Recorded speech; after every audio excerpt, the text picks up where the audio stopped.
Former President Barack Obama is returning to the campaign trail to raise money for the Democratic National Committee. On November 21st, Mr. Obama will speak alongside DNC Chair Tom Perez at a Silicon Valley fundraiser. Tickets range from $10,000 to $355,000. The former president's decision to host a high-dollar fundraiser may not sit well with his more progressive supporters. And this comes after Mr. Obama criticized ideological purity and call-out culture among young activists. This idea of purity and you're never compromised and you're always politically woke and all that stuff, you should get over that quickly. The world is messy. There are ambiguities. Yep. People who do really good stuff have flaws. But I do get a sense sometimes now among certain young people, and this is accelerated by social media, there is this sense sometimes of the way of me making change is to be as judgmental as possible about other people. And that's enough. Like if I tweet or hashtag about how you didn't do something right or used the wrong verb, or then I can sit back and feel pretty good about myself because, man, you see how woke I was? I called you out. That's not activism. That's not bringing about change. You know, if all you're doing is casting stones, you know, you're probably not going to get that far. That's easy to do. To digest that, we're joined now by Caitlin Huey-Burns and Sean Sullivan. Caitlin is CBSN's political reporter, and Sean is a CBSN political contributor and a national political reporter for The Washington Post. Welcome to you both. Sean, I want to begin with you because according to a YouGov poll, President Obama is still the most popular Democrat in the country, followed by former President Jimmy Carter and Vermont Senator Bernie Sanders. But young people love being woke and enjoying that cancel culture on the Twitter. So is that message of his likely to resonate at all?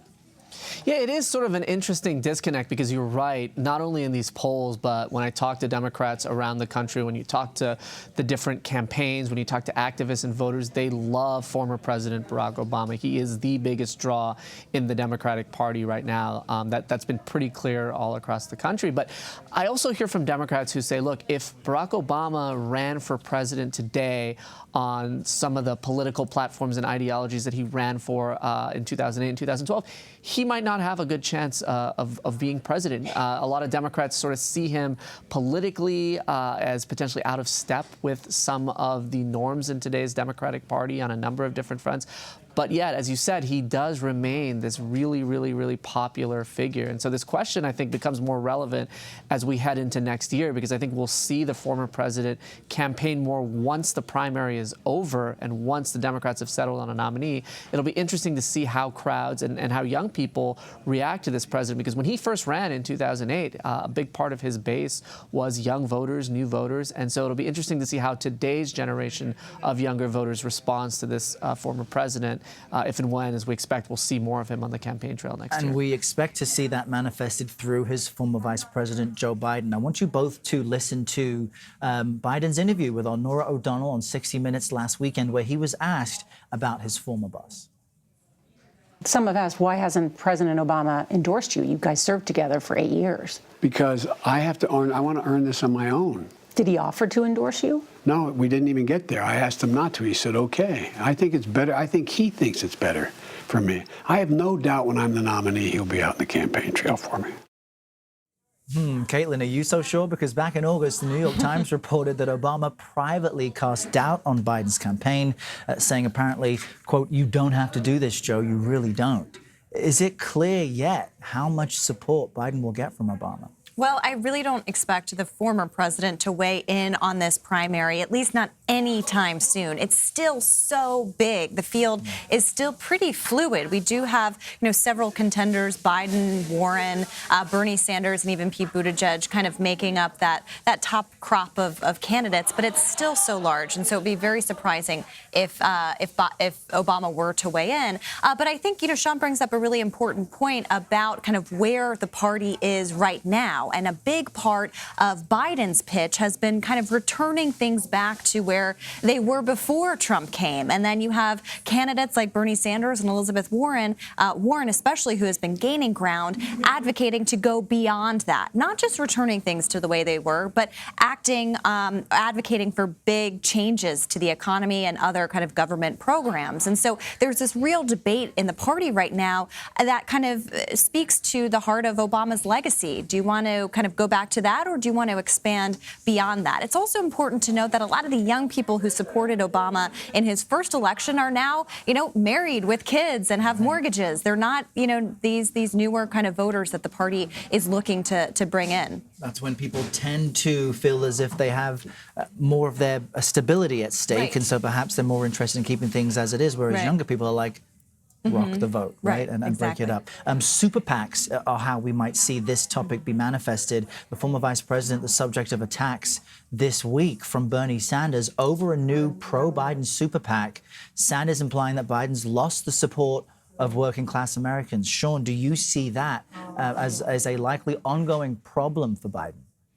Well, when you look at the issue of money in politics over the last couple of years, it has become a really big focus in the Democratic Party in a way that it was not a big focus as recently as the last presidential election. Right now, you have a lot of Democratic voters and a lot of activists who are very wary of the idea of wealthy people or wealthy corporations influencing the political process. And so at the start of this race, you saw virtually all of these candidates try to be very careful about what they said about how much money they were taking from big donors. And you have candidates in Bernie Sanders and Elizabeth Warren who have said, look, we're not going to rely at all on these fundraisers that cater to wealthy donors. We're going to focus on everyday people and getting small donations. And so given the focus that we've seen on money in politics, I think we can expect this to continue to be a point of contention. The fact that you now have allies of former Vice President Biden starting a super PAC. We don't know exactly yet what this organization is going to do, how it's going to target its money. It looks like right now what they're framing it as is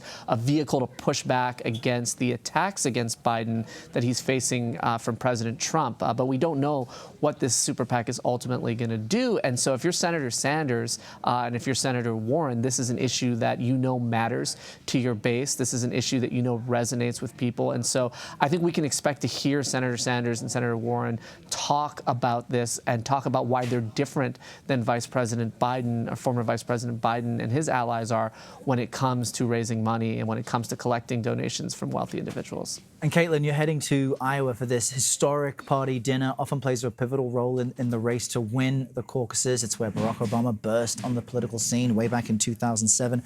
What are you looking out for? There are also these reports that Senator Kamala Harris's campaign is slashing staff so that they can at least have a shot as they fade in the polls. What are you wanting to focus on? Right. Most of the presidential candidates are heading to Iowa this weekend, and they do look to Obama's success there as a way to advance their campaigns, especially for some of these lower tier candidates looking for a breakthrough moment. Obama certainly got that in 2007. It showed how well his campaign was organizing, and he was able to capitalize on that. And that's what we're going to see this weekend. These campaigns want to show how well organized they are in a place like Iowa, where it's really important to have a strong ground game to get people to turn out to a caucus in the middle of the winter. And we're also looking for, how Biden is received, whether Warren can sustain the momentum that she has. We'll be following Mayor Pete Buttigieg's bus tour around the state. He's someone who is often mentioned as perhaps a dark horse in a place like Iowa. But really, these campaigns are looking to Iowa as a chance to show their strength and hope to advance, especially as we're getting closer and closer to the caucuses. I think about 95 days away now. All right, another pivotal moment. Caitlin Huey-Burns and Sean Sullivan, great to chat with you both. We appreciate it.